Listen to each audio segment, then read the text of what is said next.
My mother has a friend she doesn't really like. She's known this woman for 31 years, and after every phone call she sighs like she just finished a grueling shift. Yet every few weeks she picks up.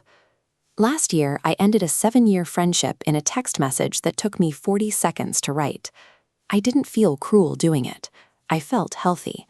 I had read enough pop psychology to know the vocabulary, telling myself, this relationship no longer serves me. That language made the process painless. It worked the exact same way anesthesia makes surgery painless. When you look at this divide, the explanations are usually pretty defensive.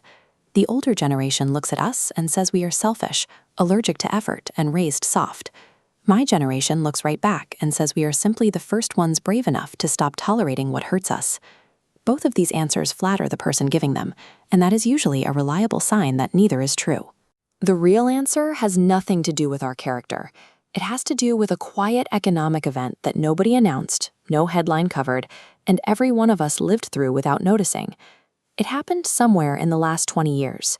For the very first time since we became a species, our survival stopped requiring other people. To understand why that matters, we have to look at what a relationship actually did for most of human history. Your grandmother didn't maintain 40 relationships because she was infinitely more patient than you. She maintained them because they were literal infrastructure. This map shows how it worked. The neighbor was the ambulance. The cousin was the bank loan. The community functioned as the job portal, the child care, the security system, and the insurance policy. When a roof leaked, a man from 3 houses down came over to fix it, because 2 winters prior, your grandfather helped him dig his cart out of the mud.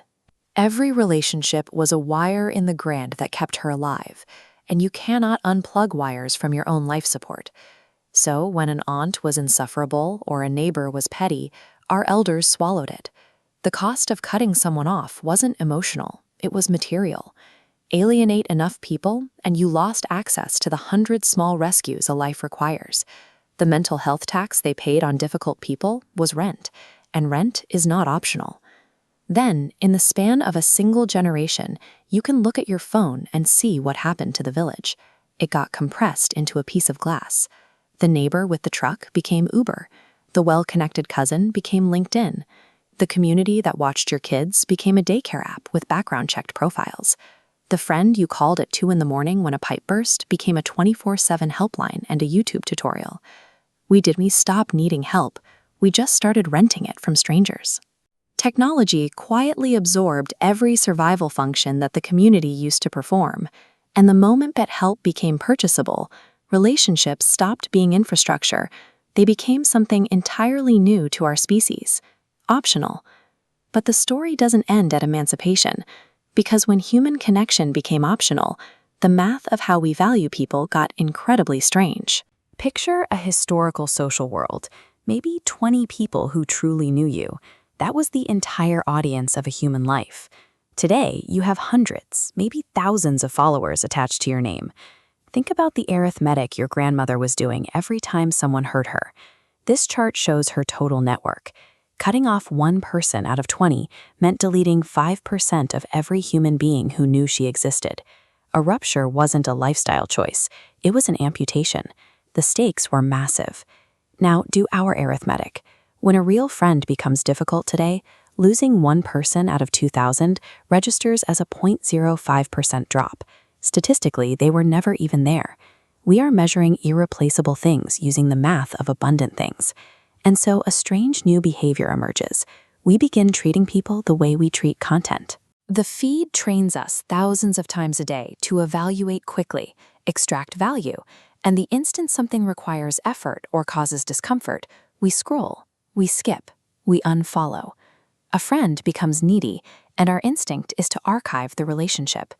We even repurposed our healthiest words to justify it. Boundaries, a vital concept meant to protect people from real abuse, started doing a second job as an exit visa from ordinary human friction.